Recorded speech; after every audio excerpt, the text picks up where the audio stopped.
ধন আর মানুষের মনের মধ্যে একটা সম্পর্ক রয়েছে। সেই একই সম্পর্ক রয়েছে সুযোগ আর প্রয়াসের মধ্যে। মানুষ বলে যদি আমি একটু ধন লাভ করি তাহলে আমি কিছু করতে পারি। ধন বলে যদি তুই কিছু করিস তবে তোর কাছে আমি আসব। মানুষ বলে আমি কোনো সুযোগ পেলে তবেই তো চেষ্টা করব। আর সুযোগ বলে তুই প্রয়াস কর তবেই তো আমি দেখা দেব। সবসময় জীবনে সেই কামনা করবেন না যা আপনি অন্য কারোর থেকে বা এই সংসারের থেকে নিয়তির সাহায্যে পেতে পারেন। মনোসংযোগ করুন নিজের কর্মের ওপর। মনোসংযোগ করুন তার ওপর যা আপনার হাতে আছে। অনবরত চেষ্টা করুন, না কোনো আশা করে, না কোনো আকাঙ্ক্ষা নিয়ে। আর তারপর এই জীবনকে দেখুন, সে সফলতা হোক বা সুখ, সে ধন হোক বা হোক সুযোগ, সব নিজে থেকেই আপনার কাছে আসবে। রাধা রাধা। যখনই আমরা প্রসন্ন হই, কোনো শুভ অনুষ্ঠান থাকে, আমরা সাফল্য লাভ করি, আমরা সবার আগে আপনজনদের মিষ্টিমুখ করাই। আর এটা ভালোই। মিষ্টিমুখ করালে মনও মিষ্টি হয়ে যায়। কিন্তু এই মিষ্টতা শুধুমাত্র মিষ্টির মধ্যে থাকে না, কারণ এই স্বাদ নয়, এই এক অনুভূতি। জিহ্বার স্বাদ গলায় গেলেই শেষ হয়ে যায়, সেখানে অনুভূতির স্বাদ সারা জীবন মনে থেকে যায়। তাই আপনি যখনই আপনজনদের মিষ্টিমুখ করাবেন, শুধু সেই মিষ্টি দিয়ে কেন, যা কিছুক্ষণের জন্যই থাকে, সেই অনুভূতির দ্বারা, সেই মিষ্টি কথার দ্বারা, সেই মিষ্টি ব্যবহারের দ্বারা সবাইকে খুশি করুন। মানুষ সারা জীবন মনে রাখবে। না থাকবে কোনো তিক্ততা, আর না থাকবে কোনো শত্রুতা। দেখবেন এইভাবেই আপনি আরো একটা সুযোগ পেয়ে যাবেন মিষ্টি মুখ করার। রাধা রাধা। আপনি কখনো কোনো ইঁদুর দেখেছেন? তার সবসময় কিছু না কিছু চাই, ঠোকরাতে থাকে সারা দিন সারা রাত। কখনো আপনার রান্নাঘর থেকে কিছু নেবে, তো কখনো ভাড়ার ঘর থেকে কিছু নেবে। কখনো আপনার জামা ছিঁড়বে, কিছু তুলে নিজের গর্তে নিয়ে চলে যাবে। কিন্তু আপনি দেখুন, সে কখনোই সন্তুষ্ট হয় না, ওর পেট কখনোই ভরে না। ঠিক তারই বিপরীত হলো নদী। কারোর থেকে কিছুই নেয় না, শুধুই দান করে।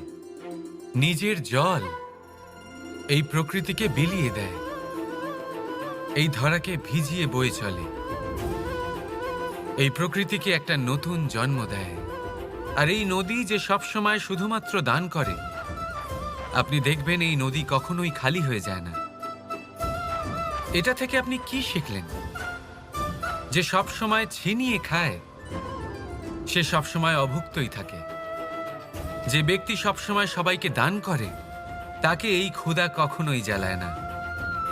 যে ইঁদুর যে সবসময় ছিনিয়ে খায়, একলা হয়ে যায়, তার শত্রু তৈরি হয়। সেখানেই নদী যে সবসময় সবাইকে দান করে, তাকে মানুষ মা ভেবে তার পুজো করে। তাই ছিনিয়ে নয়, দান করাতে বিশ্বাস রাখুন। আর আসুন আমার সাথে ভালোবেসে বলুন, রাধা রাধা। ভাগ্য, কত সুন্দর শব্দ এই ভাগ্য। কিন্তু যতটা সুন্দর, ঠিক ততটাই রহস্যময় এই শব্দ। কখন কি হবে কেউ জানে না। লোকে বলে যে ভাগ্যে যা লেখা আছে তার চেয়ে বেশি কিছুই পাওয়া যায় না, তার চেয়ে কমও কিছুই পাওয়া যায় না। নিয়তির যা রচনা তা কখনো মোছা যায় না। কিন্তু কেউ এইটা বোঝে না যে নিয়তি আপনার কর্মের দ্বারা বদলায়। যদি আপনি শুভ চিন্তা করেন, শুভ কর্ম করেন, তাহলে নিয়তি আপনার সাথে খারাপ কিছু হতেই দেবে না। কখনো আকাশে পাখিদের দেখুন, তারা কখনো ভাগ্যের উপর নির্ভরশীল হয় না। যতই ঝড় আসুক, যতই তীব্র হাওয়া দিক, ঘুরতে থাকে একটা জিনিস জড়ো করে নিজের সৌভাগ্য, নিজের বাসা নিজেই তৈরি করে। নিজের সন্তানের জন্ম দেয়, তাকে লালন পালন করে, নিজেই তাকে উড়তে শেখায়, কখনোই ভাগ্যের উপরে নির্ভরশীল হয় না সে। এই বিষয়টা আমাদেরও শিখতে হবে। তাই মনে রাখবেন, আপনার ভাগ্য নিয়তির লিখন নয়। আপনার ভাগ্য তাই যেটা আপনি দিনের পর দিন আপনি নিজেই লেখেন। কিছু নিজে পরিশ্রম করে, কিছু নিজের ভাবনার জোরে। রাধা রাধা। সুরক্ষা প্রত্যেক ব্যক্তির জন্য গুরুত্বপূর্ণ, কিন্তু এটাই মানুষের সবথেকে বড় শত্রু। কিভাবে? ভেবে দেখুন, একজন মানুষ যখন একটা সুরক্ষিত পরিবেশে থাকে, তখন তার মধ্যে আলস্য চলে আসে। সে জানে যে আমাকে না ভবিষ্যতের জন্য কিছু করতে হবে, আর না আজকের জন্য কিছু করতে হবে, শুধুই জীবনযাপন করতে হবে। এই সুরক্ষা কবচ থেকে বাইরে বেরোনো অত্যন্ত জরুরি। ভাবুন, পাখি যে তার সন্তানকে জন্ম দেয়, কিছুদিন পরে তাকে তার বাসা থেকে বের করে দেয়। কেন? যদি এরকম না করে তাহলে সেই সন্তান জীবন কাটাতেই শিখবে না। যদি তাকে ডাল থেকে নিচে না ফেলে দেয়, সেই সন্তান উড়তেই শিখবে না, তার পাখনা শক্তিশালী হবেই না, সে তার নিজের বাসা তৈরি করার চেষ্টাই করবে না। পাখি তার বাসা তখন তৈরি করে যখন তার অভিভাবক তাকে ত্যাগ করে। মনে রাখবেন, আপনি সুরক্ষা কবচের বাইরে বেরোলে বিপদ অবশ্যই আসবে, যার জন্য আপনি সতর্ক হবেন, তার মোকাবিলা করবেন, শক্তিশালী হবেন। এবার সেই বিপদ যাতে আর না আসে সেই জন্য আপনি পরিকল্পনা করবেন।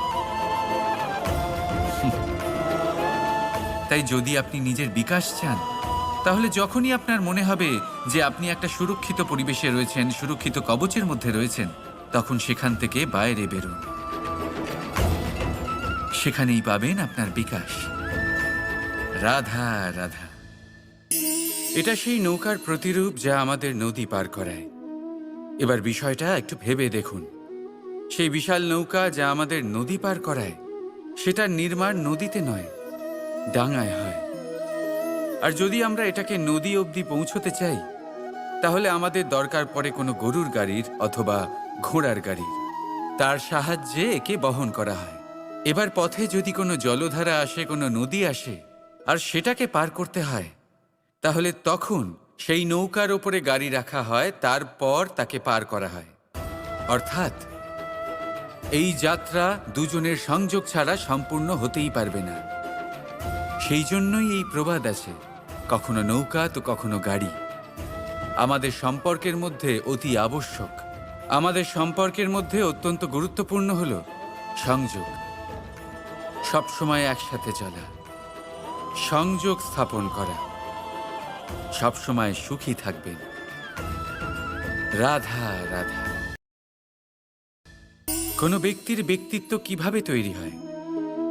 আপনার কি মনে হয় যে ব্যক্তি জন্ম থেকে তার স্বভাব নিয়ে জন্মায়, নাকি আপনার মনে হয় যে এই প্রকৃতি ব্যক্তির জন্য তার নিয়তি রচনা করে? না, এরকম একেবারেই হয় না। আমি আপনাকে বোঝাচ্ছি। যখনই বৃষ্টি পড়ে কোনো বিন্দুর দিকে দেখবেন, এবার এই বিন্দু যেখানে পড়ছে তার উপরে নির্ভর করছে তারপর কি হবে। যদি এই বিন্দু পড়ে কোনো ক্ষেতের ওপরে, তাহলে কোনো নতুন ফসলের জন্ম দেবে। যদি সে গরম কড়াইতে পড়ে, তাহলে বাষ্পীত হবে। যদি সে কোনো সাপের মুখের ভেতরে পড়ে, তাহলে বিষ তৈরি হবে। ঝিনুকের ভেতরে পড়লে মুক্তো তৈরি হবে। যদি কোনো পাতার ওপরে পড়ে, তাহলে শিশির তৈরি হবে।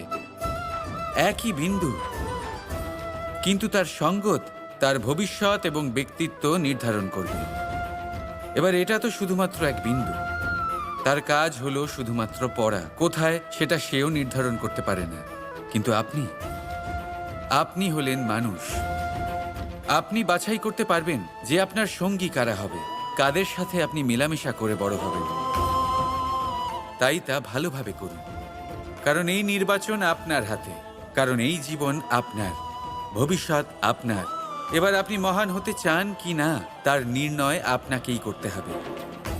আসুন আমার সাথে ভালোবেসে বলুন, রাধা রাধা। মানুষের স্বভাব হলো যে সে সবসময় নিজে বলতে চায়, কারুর কথা শুনতে চায় না। কিন্তু তার এই স্বভাব তাকে এক বিশাল বড় জ্ঞানের থেকে দূরে সরিয়ে রাখে, সামনের মানুষের ব্যক্তিত্বের জ্ঞানের থেকে দূরে। তাই যদি আপনি কাউকে চিনতে চান, কাউকে বুঝতে চান, তাকে থামাবেন না, শুধু বলতে দিন। কারণ একজন ব্যক্তির ব্যক্তিত্ব লুকিয়ে থাকে তার কথার মধ্যে, আর তার আসল পরিচয় লুকিয়ে থাকে তার শব্দের পেছনে। বলতে দিন, আস্তে আস্তে আপনি সব বুঝতে পারবেন। এটাই তফাৎ হলো একজন সাধারণ মানব আর একজন মহামানবের মধ্যে। এক যে কাউকে বলতে দেয় না, আর এক যে সবার কথা শুনে।